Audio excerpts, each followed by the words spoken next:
Bienvenidos a Surfers, un podcast para mover conciencias, reflexionar y conocer los hacks para lograr un negocio cool. Queremos hacer fácil lo difícil, platicar de cómo surfear las olas del emprendimiento y ser una alternativa para la creación de riqueza. Surfearemos este backside con invitados que se atrevan a tomar las olas retadoras, que nos ayuden a replantear la forma de emprender y apalancar la tecnología para ser más libres, plenos y felices. Hay que entender la educación como bases para el futuro, no únicamente como estudiar el dream job. Es fundamental que haya mucho más conexión entre la empresa y el mundo académico. Si queremos realmente resolver el gap, tenemos que empezar por la educación básica de calidad. Es un atajo aunque parezca que no, y el atajo es que no hay atajos. Yo no creo que hay shortcuts. Yo tengo 38 años, no he hecho otra cosa más que trabajar y formarme y prepararme y buscar por la excelencia, etcétera, constantemente. La educación es un eje transformacional para la sociedad y las empresas. En esta ocasión, platiqué con Jesús Lanza, un emprendedor que ha logrado su corta edad conformar un proyecto de educación superior de más de 90,000 estudiantes. Platicamos de los retos de la educación, cómo la tecnología está revolucionando el sector y el giro que está dando el mercado laboral respecto de los títulos universitarios. Una reflexión fundamental para potenciar a las empresas y a los emprendedores. Estamos en nuestro quinto backside con un trotamundos, alguien que con un enfoque financiero ha transformado los modelos educativos en México con una visión incluyente. Es un hombre que entiende que soñar no es suficiente y que la cultura del esfuerzo es necesaria para lograrlos. Le gusta el deporte y el calor de hogar. Nuestro backside hoy será educación reciclada y el reto de la revolución empresarial. En esta ocasión nos acompaña Jesús Lanza, fundador de Lotus Education, una plataforma tecnológica que ha brindado servicio a más de 80,000 estudiantes en México. Antes trabajó en Cerberus, Goldman Sachs y Citigroup. Estudió finanzas en la Escuela de Negocios de Londres y tiene estudios de posgrado en economía en la Universidad de Wharton. Es un emprendedor e inversionista activo en startups como Matilda y Rocking Media. Bienvenido a Surfers, mi querido Jesús. Encantado, un placer, Roger. Muchas gracias por la invitación. Neta, ¿la educación actual funciona para esta revolución empresarial? Es una gran pregunta. Yo creo que sí funciona cuando se ejecuta bien. Siempre digo que yo al menos veo a Lotus como más una empresa de servicios y de formación integral humana que una universidad. Entonces yo creo que al final del día, cuando somos capaces de darle a los alumnos ese valor agregado en formación integral, en apertura de mente, en conexión con la empresa, en conexión con el mundo, la comunidad que nos rodea, etcétera, y sobre todo ciertos valores o foundations como es cultura del esfuerzo, trabajo, colaboración, etcétera, obviamente pues sentimiento crítico, valores morales, etcétera. Ahí sí funciona muy bien la educación. Si ya pensamos en simplemente una descarga de contenido, de información, ahí creo que estamos muy atrás. Entonces la respuesta creo que depende, como en muchas otras preguntas. Ahora más adelante vamos a profundizar en el tema. ¿Qué hace un español de Oviedo con un search fund en México e interesado en la educación? Bueno, yo creo que primero pasarlo bien, divertirme. Esa es creo que la respuesta más genuina que me viene a la cabeza. Segundo te diría, pues yo creo que al final yo acabé en México por suerte, ¿no? Como tú ya sabes, yo crecí en Asturias, luego tuve la oportunidad de irme fuera de mi hogar a estudiar, etcétera, gracias a algunas becas que conseguí, y eso me abrió mucho la mente. Y luego en 2007, pues me da la oportunidad el banco Citigroup de venir a México y bueno, la verdad es que yo soy un gran enamorado de este país.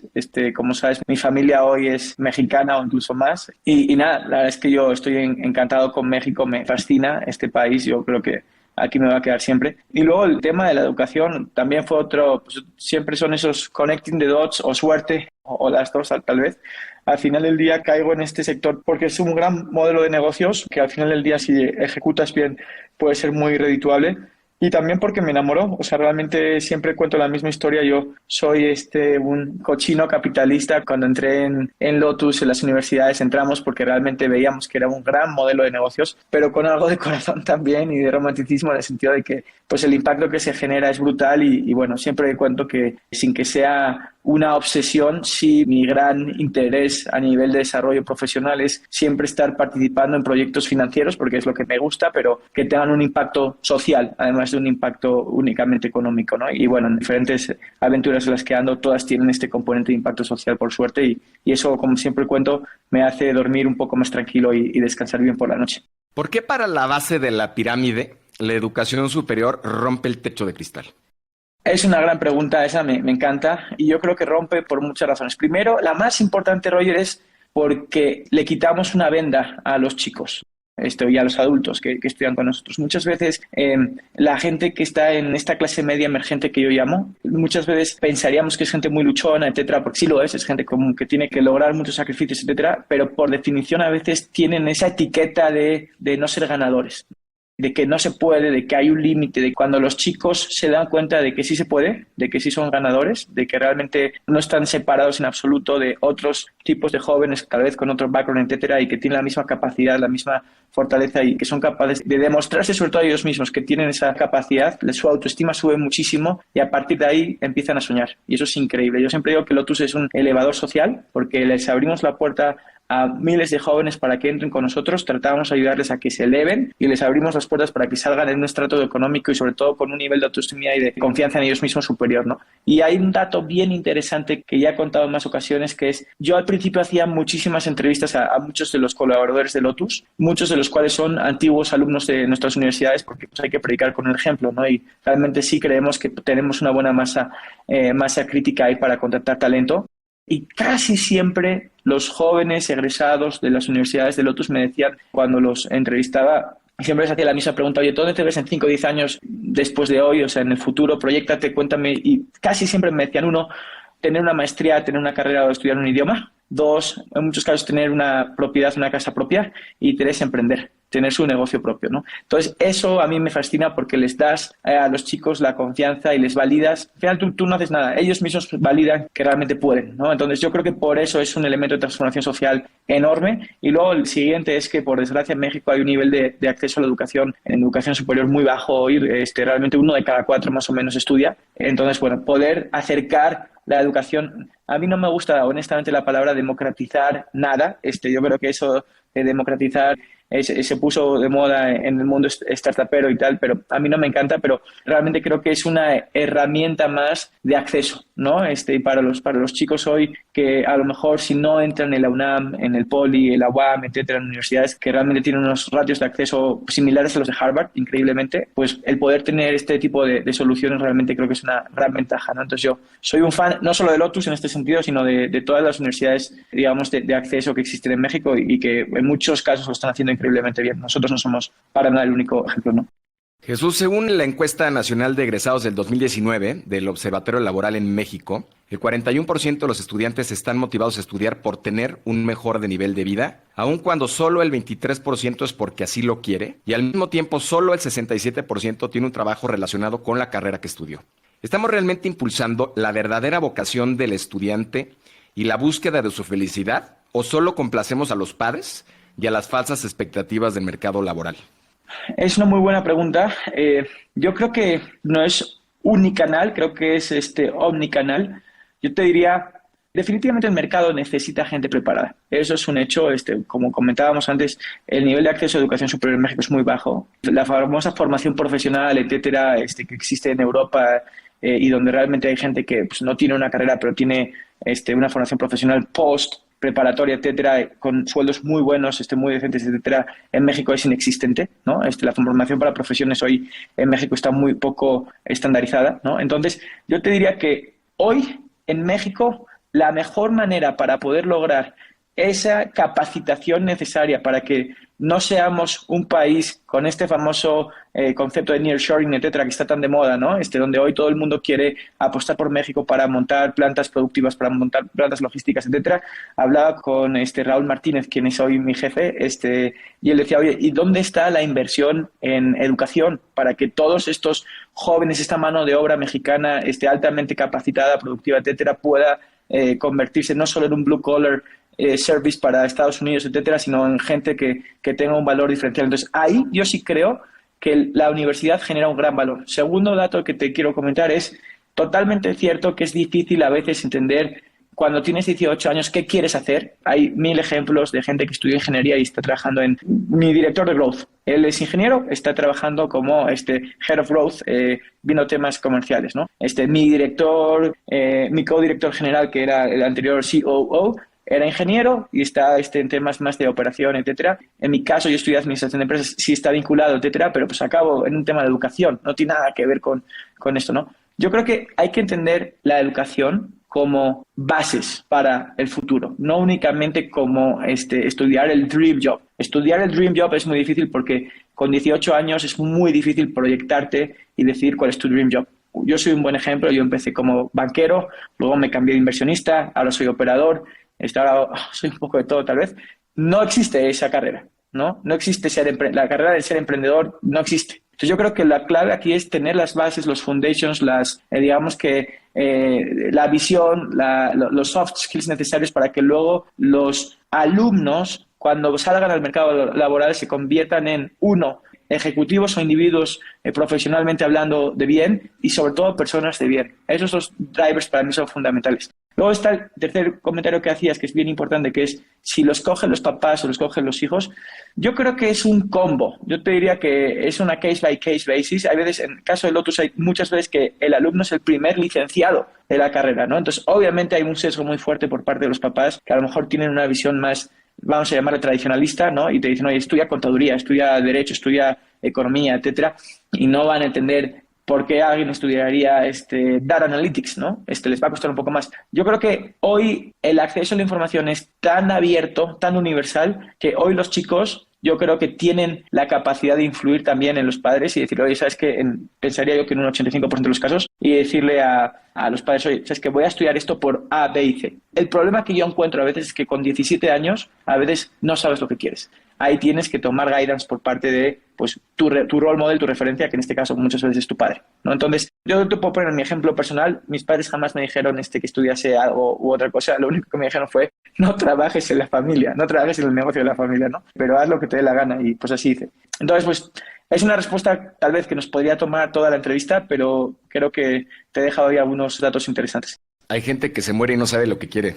Hablando del tema que mencionabas intrínsecamente, de este equilibrio que tiene que haber en la economía entre la combinación de trabajos como los reconocidos oficios y las licenciaturas, según un informe del BID para América Latina, se estima que en el 2030 se necesitan alrededor de 28 millones de trabajadores técnicos y profesionistas de nivel medio para satisfacer las demandas del mercado. ¿Cómo replanteamos la importancia que tienen los diferentes tipos de habilidades y destrezas para realmente satisfacer las demandas del mercado laboral? Gran reto que tenemos enfrente, la verdad. Yo te diría que ese reto definitivamente cada vez se va a volver más complejo por pues la dinámica cambiante del mercado, pero es algo que siempre hemos tenido, ¿no? O sea, yo me acuerdo, te pongo el ejemplo personal.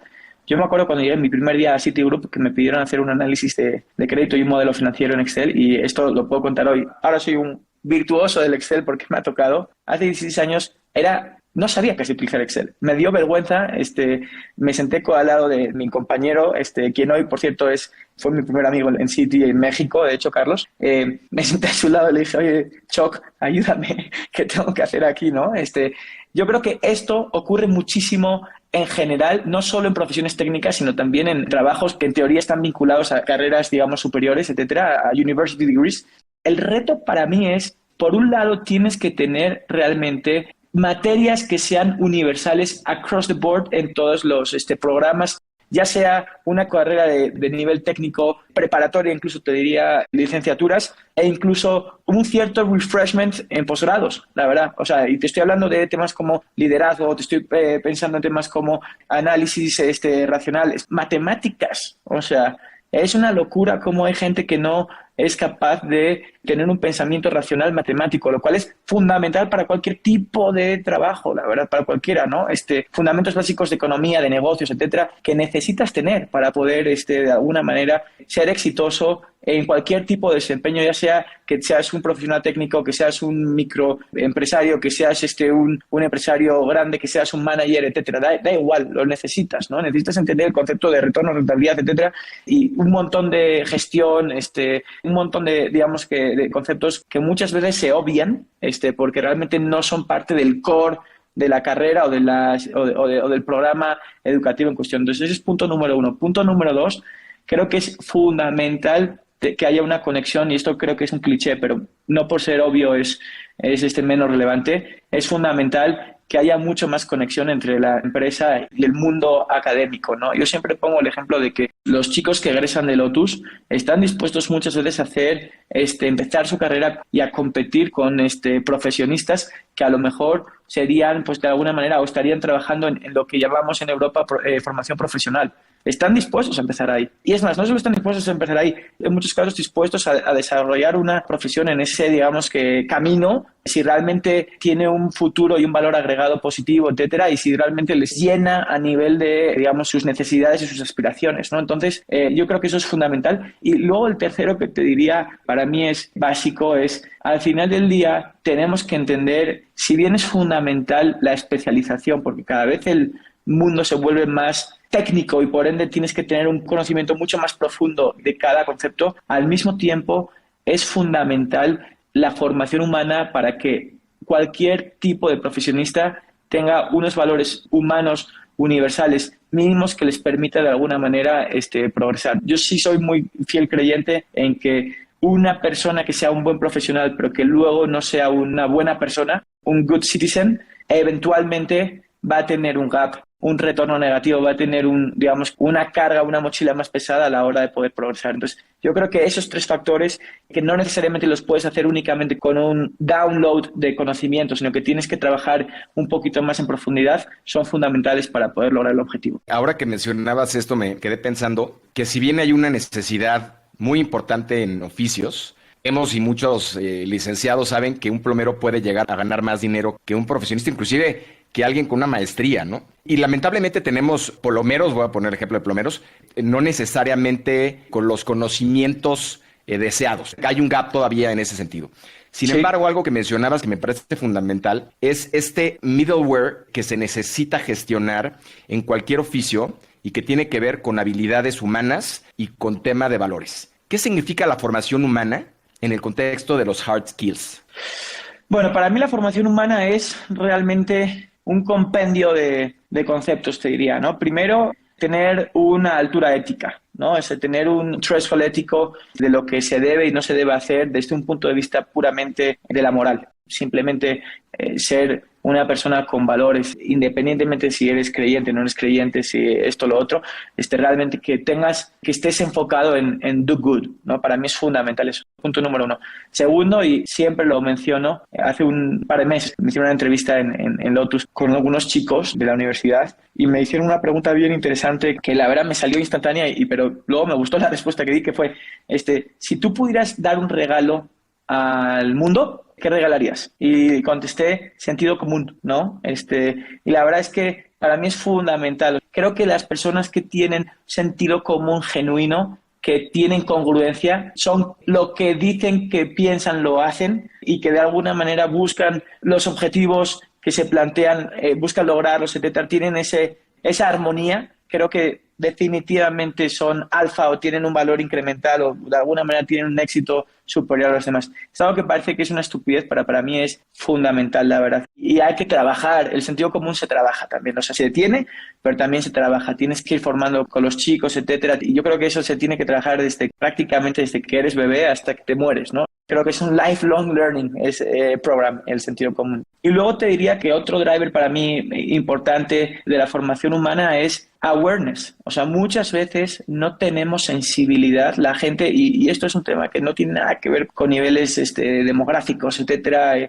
La gente de alguna manera muchas veces está encapsulada, está cerrada de visión con su atmósfera o con su ecosistema más inmediato y no tiene sensibilidad, no tiene visión de profundidad, ¿no? Y para mí tener awareness en general, tener sensibilidad es importantísimo para poder a partir de ese olfato o de esa capacidad de interpretación poder empezar a tomar decisiones, etcétera. Esos 3 drivers para mí son fundamentales y bueno, la verdad es que tratamos de impulsarlos con diferentes ejercicios en Lotus, etcétera, para poder lograr pues que los chicos tengan al final del día más oportunidades, ¿no? Y pongo un ejemplo que siempre es el mismo, el tren de las oportunidades. Hay gente que tiene mucho más suerte y que tiene un tren que pasa cada X horas, ¿no? Y constantemente tiene un flow de oportunidades, etcétera, porque pues sus circunstancias, es una persona con suerte, es una persona que tiene mucha más sensibilidad, tiene sentido común, etcétera. Y hay otras personas donde las oportunidades pues son más escasas, ¿no? El tren pasa menos veces por la estación. Tú tienes que estar seguro de que cuando se te abren las puertas del tren te vas a meter. Te tienes que meter en el tren. No puedes dejar que el tren pase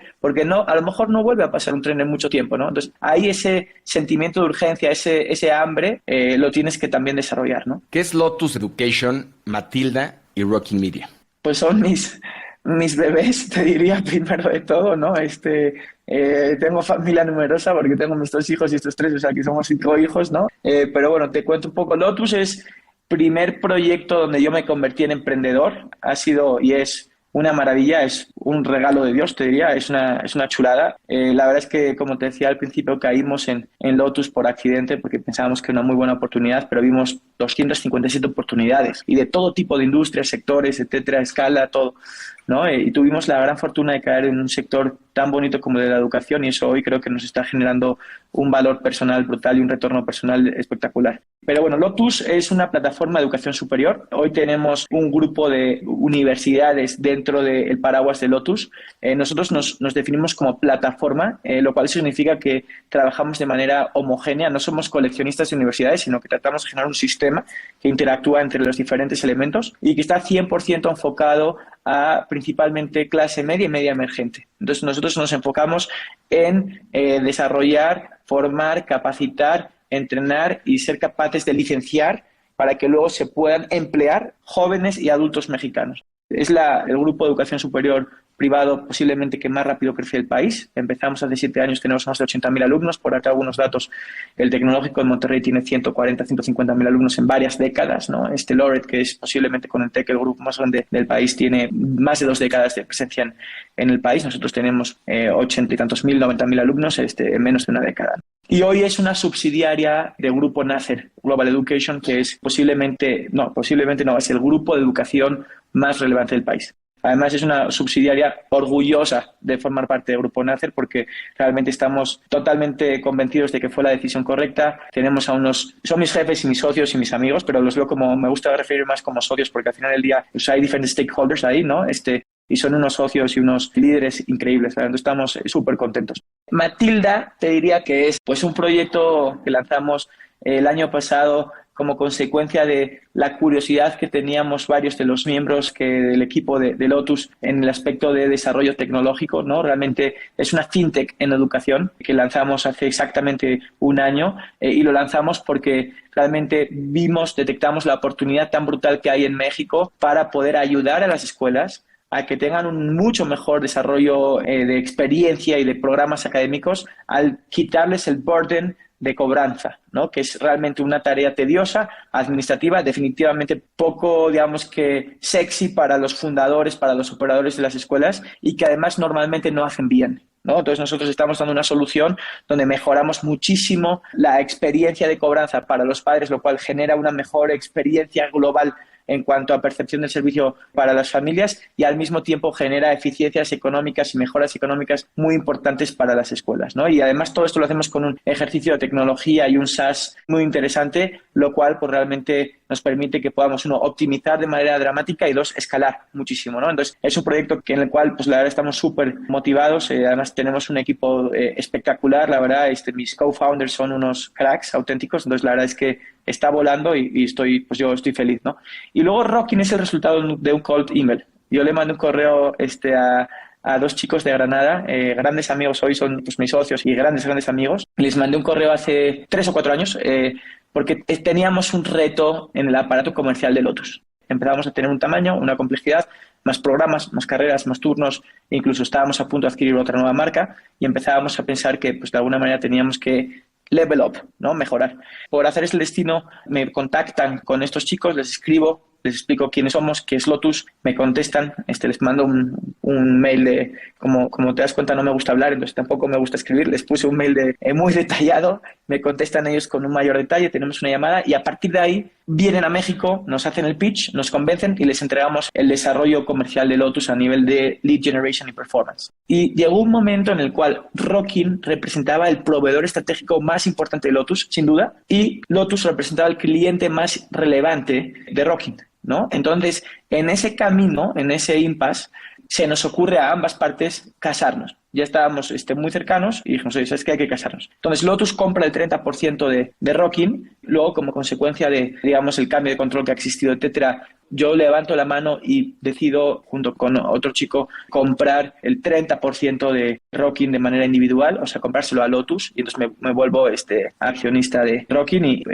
miembro del consejo, etcétera. Y la verdad es que es una gran fortuna que he tenido, porque Rockin primero me permite aprender muchísimo de un mundo que pues para mí era un poco desconocido, como es el mundo de neuromarketing, desarrollo comercial, marketing digital, etcétera, toda la parte de growth digital, que es fundamental. Segundo, tiene una cultura, un sabor espectacular, es gente joven, tienen 30 años, son emprendedores súper curiosos, muy inteligentes, muy empíricos, entonces eso me da mucha energía. Y el tercero es pues que hemos hecho un muy buen partnership donde yo les he podido también apoyar en diferentes frentes y la verdad es que ha sido una gran suerte poder participar en este proyecto, ¿no? Que hoy es pues posiblemente la mejor consultora de growth de España y pues un poco con ambiciones de convertirnos en la mejor consultora de growth del mundo, con todo lo que eso implica. Regresando a temas de acceso a la educación, el acceso en América Latina enfrenta varios desafíos que afectan tanto la calidad como la equidad en la educación en la región. Algunos de estos retos son infraestructura y recursos, calidad de la enseñanza, desigualdad social y económica, deserción escolar y rezago educativo, financiamiento e inversión y conexión con el mercado laboral. ¿Cómo resolver el reto de la educación superior si el acceso a la educación básica no está resuelto? Es un gran problema, es un gran dilema, te diría, Roger, y no es fácil definitivamente. Y yo creo que has definido pues, los principales retos. Yo te voy a dar otro más, que es el gap en formación que hay. Realmente uno de nuestros principales retos es que muchas veces, digamos que delta que existe en formación por parte de los chicos, ojo, no en capacidad sino en inteligencia, en formación, que es muy diferente, por parte de los chicos cuando entran a Lotus versus aquellos chicos que han tenido la fortuna de a lo mejor estudiar en ciertas escuelas privadas de gran nivel, etcétera, es grande, ¿no? Entonces, los chicos que vienen de ciertas escuelas versus los chicos que vienen de otras escuelas no llegan a la universidad con el mismo nivel formativo. Y ahí se vuelve digamos que un gap que es muy difícil resolver en 2-3 años, ¿no? Entonces, cuando salen de las universidades para empezar a atacar el mercado laboral, pues realmente no salen con las mismas capacidades, etcétera. A nivel formativo, por supuesto, a nivel de intelecto, etcétera, es otra historia, aunque está relacionado, ¿no? Entonces, yo te diría que primero necesitamos una educación básica de alta calidad. Y esto se puede, porque hay claros ejemplos en diferentes geografías donde la educación pública es muy buena. Es súper importante invertir en R&D, es súper importante invertir en sacar universidades, las famosas universidades estas del conocimiento nuevas que sacó la nueva administración, etcétera. Pero creo que es más importante que todo es conseguir que los chicos tengan una formación básica de alto nivel, de alto impacto. Ojo, si tú tienes una muy buena formación de alto impacto, los chicos pueden no ir a la universidad, y esto a lo mejor es en contra de los intereses de Lotus, pero pueden no ir a la universidad, hacer una carrera, digamos, profesional tipo Europa y automáticamente tener todavía un nivel formativo suficientemente amplio como para poder no solo empezar a desarrollarte de manera técnica, sino eventualmente incluso continuar a nivel gerencial o enfocarte en hacer programas no regulados, etcétera, como existen varios hoy, que al final del día pueden tener un mejor retorno sobre la inversión versus estudiar en una universidad tradicional. De vuelta, esto no necesariamente es lo mejor para Lotus, pero sí es lo mejor para el país. Si queremos realmente resolver el gap de la educación, tenemos que empezar por la educación básica, de calidad. Ojo, no estoy hablando de acceso, estoy hablando de calidad, que son dos conceptos bien diferentes. México ha sido muy bueno, sobre todo en educación básica y media, en brindar acceso. Hoy el 100% prácticamente de los alumnos que quieren estudiar con una edad de hasta 15 años o menos, puede estudiar. El problema es ¿con qué nivel? ¿Con qué nivel formativo? Si tú no les das unas bases mínimas suficientemente sólidas como para que vayan a un bachillerato, a una preparatoria, puedan continuar con este crecimiento y luego pasen a una universidad si así lo deciden y luego a un business school y luego incluso a un doctorado, pero tengan ese canal formativo muy robusto y muy continuo, sin interrupciones, se vuelve mucho más complejo. Y hoy el problema que tenemos en México es que el nivel formativo que existe en toda la pirámide, digamos que en todo el árbol, ¿no?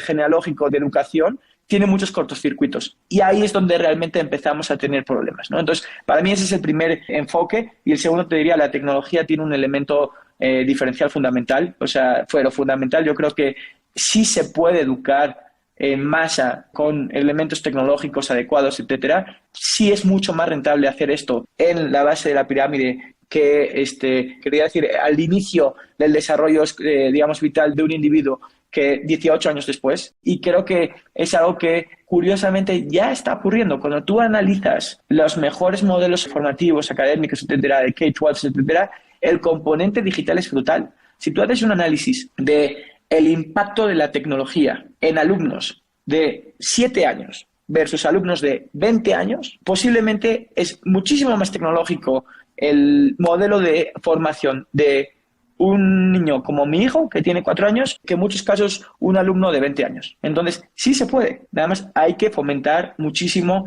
ese desarrollo tecnológico para que realmente, sin entrar en catalogar si la educación privada o la educación pública, sin entrar en temas, digamos, de opinión o políticos, que la educación pública sea de alta calidad. Creo que ese es un enfoque brutal y ahí creo que tenemos una responsabilidad global todos, tanto los reguladores, los profesores y los administradores de, digamos, educación pública, aquellos que participamos en educación particular y la sociedad civil como elemento integrador también, ¿no? Entonces esa parte creo que es fundamental. Hablabas ahora de calidad y tocamos el tema de humanidad y sobre todo hablando de hard skills, pero no hay una contradicción de lo práctico, ejemplo, experiencia, inteligencia emocional, capacidad de resolución de problemas y este papelito que pide el mercado laboral que se vuelve una barrera de entrada.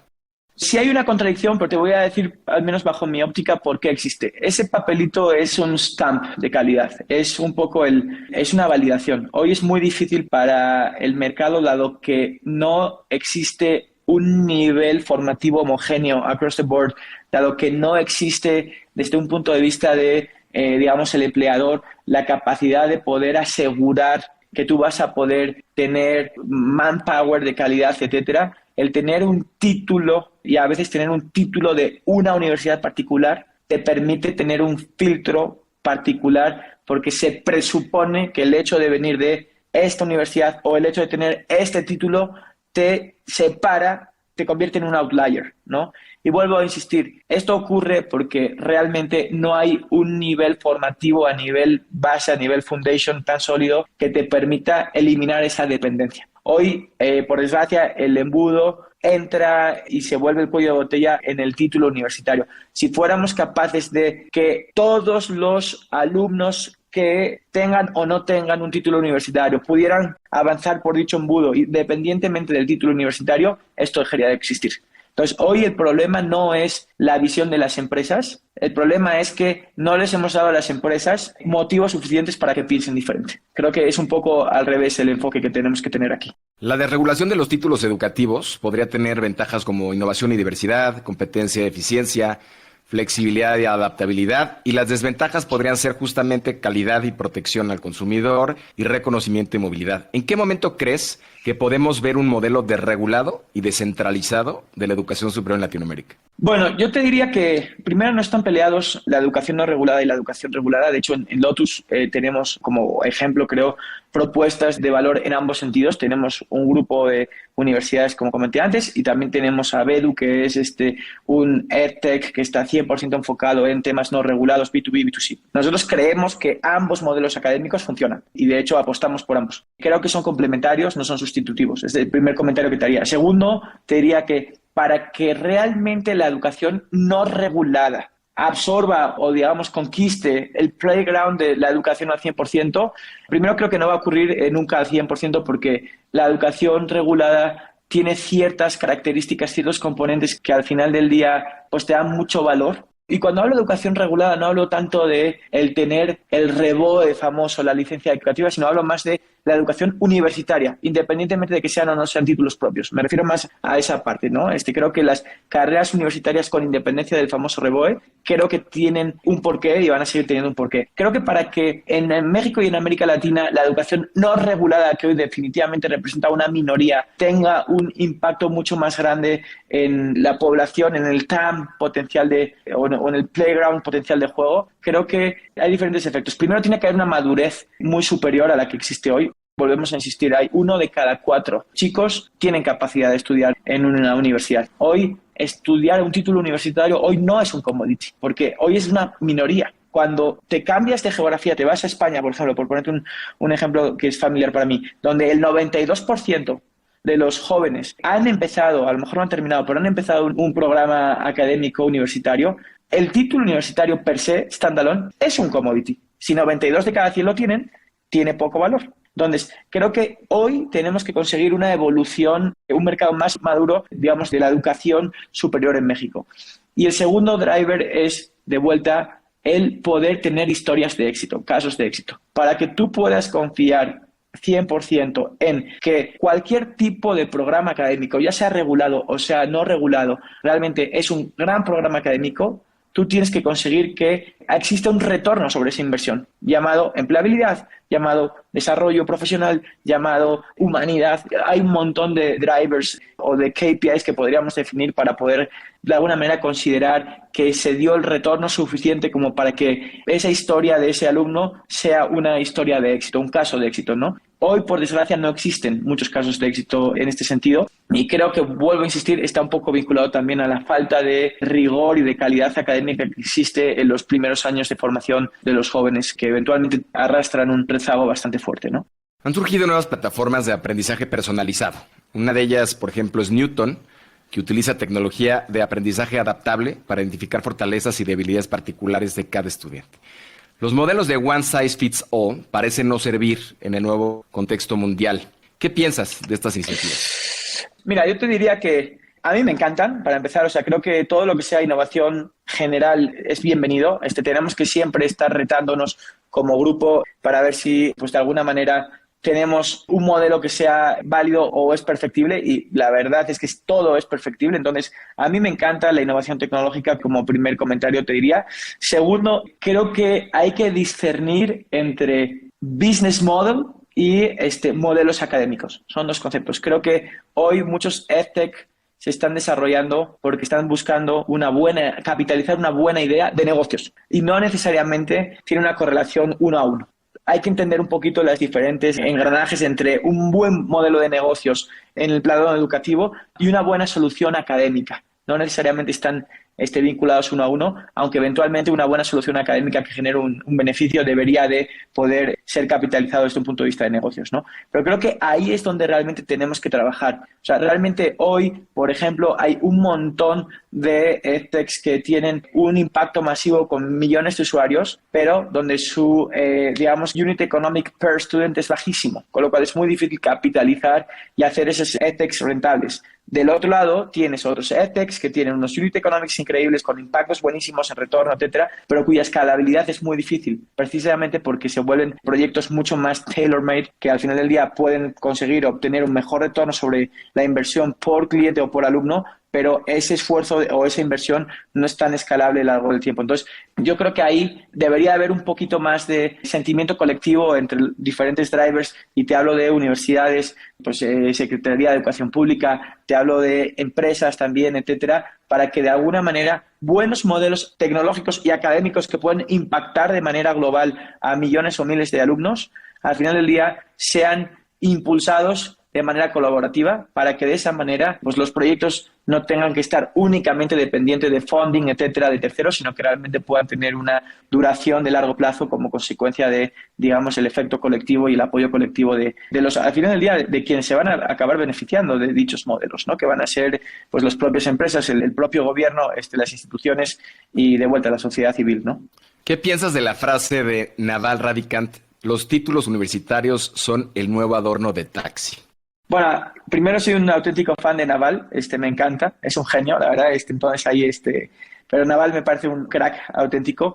A ver, yo creo que Naval al final del día es un outlier, ¿no? Entonces es un tipo que si conoces su historia sabes que este cuate, si mañana hubiera decidido ser ciclista, hubiera ganado el Tour de Francia, si mañana hubiera decidido ser piloto de Fórmula 1, hubiera sido mejor que Michael Schumacher, ¿no? Entonces realmente es un cuate que es excepcional. Yo creo que depende de la geografía, depende del contexto y depende de las circunstancias. Puedo estar más o menos en acuerdo con esta frase, ¿no? Definitivamente un país en una economía madura como la que él creció, que es Estados Unidos, aunque la India realmente creció en Estados Unidos, que por cierto la educación a él le sirvió muchísimo para poder de alguna manera luego desarrollarse, entonces creo que tal vez no es justo al 100%, pero yo diría que en ciertos mercados donde hay un mayor nivel de acceso y de madurez, y por ende un, digamos, escrutinio más alto y por ende un nivel más alto de calidad, te puedo comprar como parcialmente, digamos, que adecuada a esta conversación. En otros ambientes, en otros mercados, con otro tipo de contexto, definitivamente no estoy tan de acuerdo porque pues, realmente es que las universidades incluso sirven a veces como elementos de mejora comunitaria para bajar incluso la delincuencia en las zonas en las que están presentes, ¿no? Y eso, nosotros somos vivos ejemplos de eso, ¿no? Y no somos los únicos, por supuesto. Yo creo que mucho se refiere al tema del título regulado, al que tengas tú un título que defina tu camino o defina tu destino en función del funnel que haga una empresa al momento en que tú quieres trabajar en ella, ¿no? Al final, el valor que él define para efectos de la persona, que tú lo conoces muy bien, pues tiene que ver con valores intrínsecos, con conceptos de educación continua, de ganas de comerte al mundo, y que al final del día no son necesariamente relevantes cuando se trata de poner a competir uno a uno a alguien que tenga un título universitario contra alguien que tenga hambre, que tenga ganas de conocer, que tenga interés en desarrollar sus habilidades, ¿no? En ese sentido, Roger, coincido. O sea, creo que es injusto el hecho de que un título te ponga un name tag o te catalogue. En eso estoy de acuerdo contigo.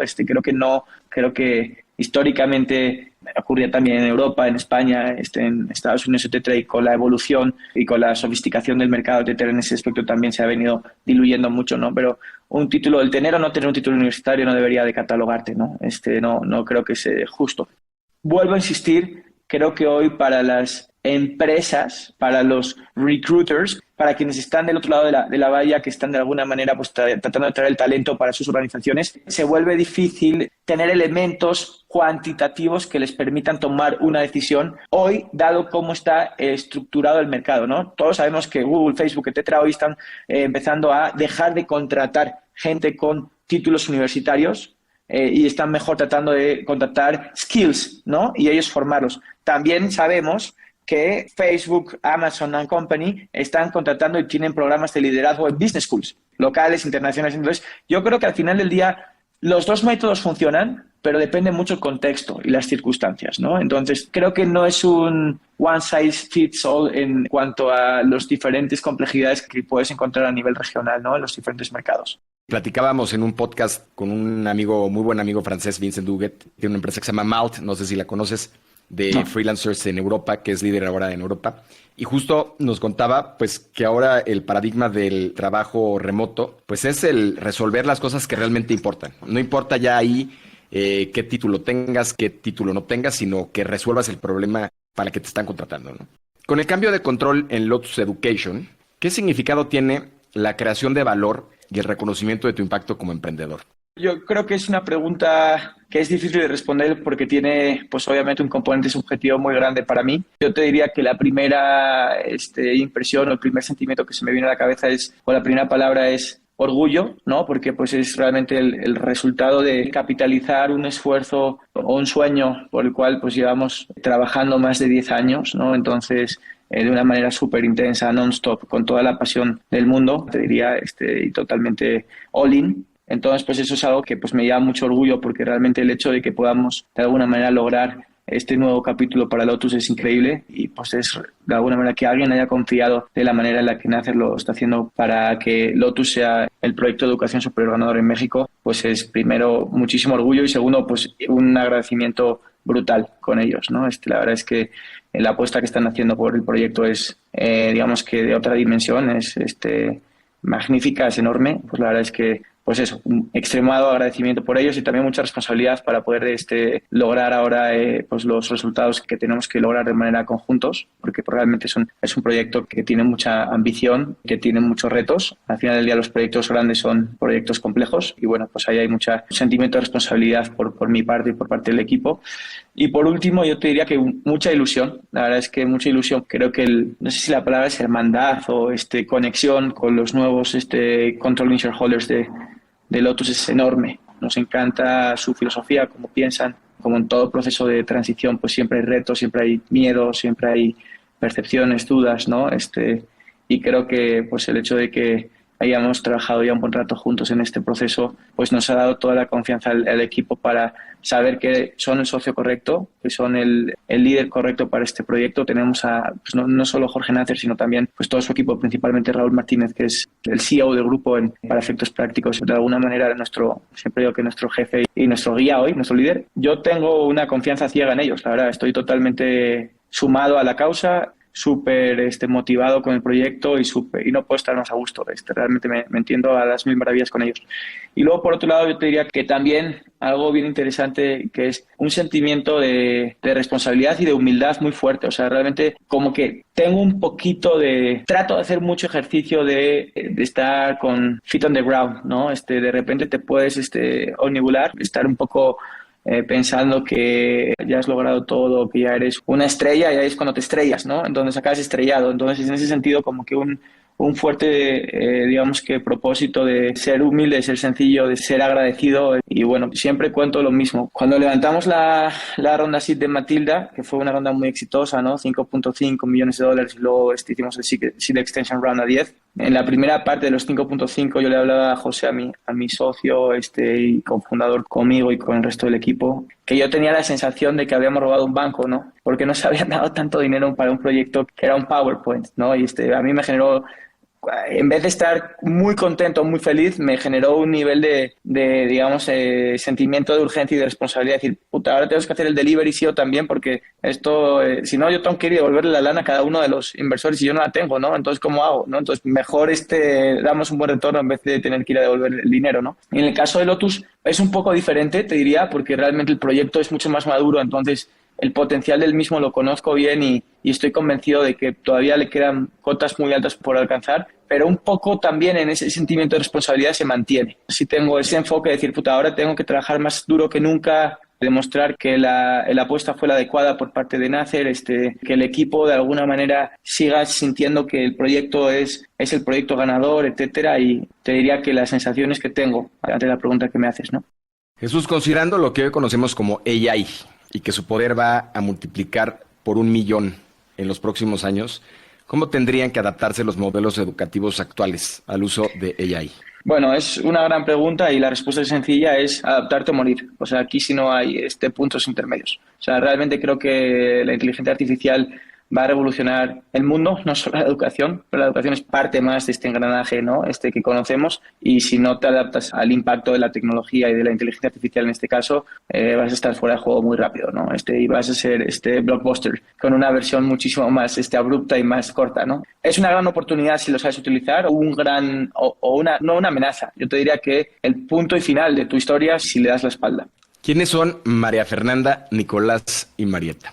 Pues son las personas más importantes de mi vida. Pues Fer es mi socia en todo, mi socia de la vida, ¿no? Mi compañera de camino, mi CEO en muchas cosas, la verdad. En ese sentido, mi alma gemela. Yo tengo un hermano gemelo, pero tengo también que también en muchos casos es mi alma gemela, pero Fernanda pues obviamente es mi compañera de vida y mi alma gemela. Y Nico y Marita son lo más preciado que tengo en el mundo, ¿no? Y son mis mejores amigos, te diría. Jesús, quiero ser respetuoso de tu tiempo. Ya se nos acaba este set de olas y quisiera que compartas con nosotros y con la comunidad tus 3 hacks o atajos para surfear las olas del emprendimiento y vivir más libres, plenos y felices. Mira, te diría que el primero es creer en ti. O sea, realmente tú tienes que pensar en grande y creer en ti. O sea, si tú realmente no crees en tu potencial, en lo que tú puedes lograr, etcétera, emprender, y tú lo conoces muy bien porque eres un emprendedor serial, Roger, emprender es tan complejo y tiene tantos retos que si tú no crees que lo puedes lograr y no tienes, porque hay muchos días malos, entonces si tú no crees, si tú no eres capaz de mirarte al espejo y decir, puta, hoy tengo un mal día, hoy viene una mala racha, pero esto es for a greater good y yo soy capaz, etcétera, y pensar en un futuro más brillante y pensar en grande, etcétera, y creer que tú eres capaz de construirte ese puente para lograr ese futuro, muy complicado, ¿no? Te diría que punto número 1. Segundo, es un atajo aunque parezca que no, y el atajo es que no hay atajos. Yo no creo que hay shortcuts, o sea, no creo que tú vas a hacer un home run vendiendo, haciendo un trade, siendo vivo, consiguiendo un conecte, tal. Yo no creo en eso. La verdad es que mi experiencia es exactamente la opuesta. Yo tengo 38 años, no he hecho otra cosa más que trabajar y formarme y prepararme y buscar por la excelencia, etcétera, constantemente. Y para mí ese enfoque de largo plazo, al final del día, me ha cortado luego a lo mejor el path to success versus otros, a lo mejor emprendedores u otros profesionales, etcétera, ¿no? Por pensar en el largo plazo, por pensar que no hay atajos, para mí es, creo que eso al final del día te ayuda a lograr el objetivo, ¿no?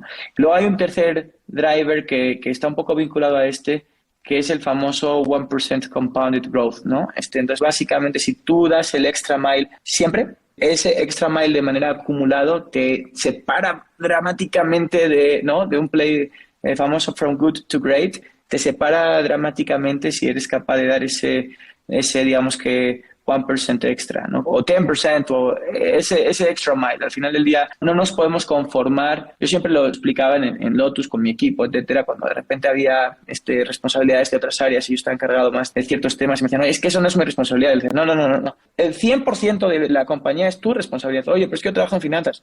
No me importa. El 100% de comercial, recursos humanos, operaciones, es tu responsabilidad, ¿no? Y si tú detectas un problema ahí, tú tienes que resolver ese problema y si el equipo per se no lo resuelve, tú tienes que tratar de ver cómo encuentras tú la solución, ¿no? Y tal vez la última que me encanta, la verdad, y está un poco vinculada a la primera, pero es fake it till you make it, ¿no? Esa creo que es muy buena, la verdad. Muchas veces no solo te lo tienes que creer, sino también tienes que actuar como que ya eres el winner. Yo creo que ese patrón de tú tratar de proyectarte como esa mentalidad, ¿no? Mentalidad que tenía, que a lo mejor tienen grandes deportistas como Michael Phelps, como Michael Jordan, como Kobe Bryant, Rafa Nadal, etcétera. Esa manera, o sea, yo tuve la suerte, por ejemplo, de hablar con un futbolista de la selección que fue capitán, incluso, etcétera, con Torrado, y él me decía, oye, yo cuando era chiquito no era bueno jugando al fútbol, pero yo tenía una pasión por el fútbol y yo quería ser futbolista y tal, y mi padre me apoyaba y esto y lo otro, y nosotros nos creímos esa película de que éramos buenos y acabó jugando en Europa, siendo uno de los mejores futbolistas de la historia moderna de México, ¿no? Entonces ese fake it till you make it, till you become it, me encanta también. Muchas gracias, Jesús, por atreverte a surfear estas olas con nosotros. Cuéntanos, por favor, en dónde te pueden encontrar nuestros surfers. Bueno, soy un poco desastre para temas de redes sociales, pero bueno, me pueden encontrar en LinkedIn. Mi LinkedIn es Jesús Lanzalosa, entonces ahí me pueden escribir. Normalmente contesto a todo el mundo que me escribe para cualquier cosa, ayudas, consejos, etcétera. Me pueden buscar, encantados de apoyarles. Y básicamente ahí es donde estoy más activo, la verdad. Suena un poco triste, pero es la triste realidad. Entonces en LinkedIn, si me buscan, encantado de resolver cualquier duda y bueno, pues agradecido de que me hayas invitado, Roger. Un placer haber convivido contigo y compartir estas ideas y estos momentos juntos, ¿no? Al contrario, muchas gracias a ti. Esto fue Surfers y nos vemos en el siguiente short. Haz comunidad con nosotros, suscríbete en Spotify y sigue Negocios Cool en Instagram. Compártenos historias y personajes con quienes quieres conectar. Soy Roger Alarcón y recuerda disfrutar tu ola.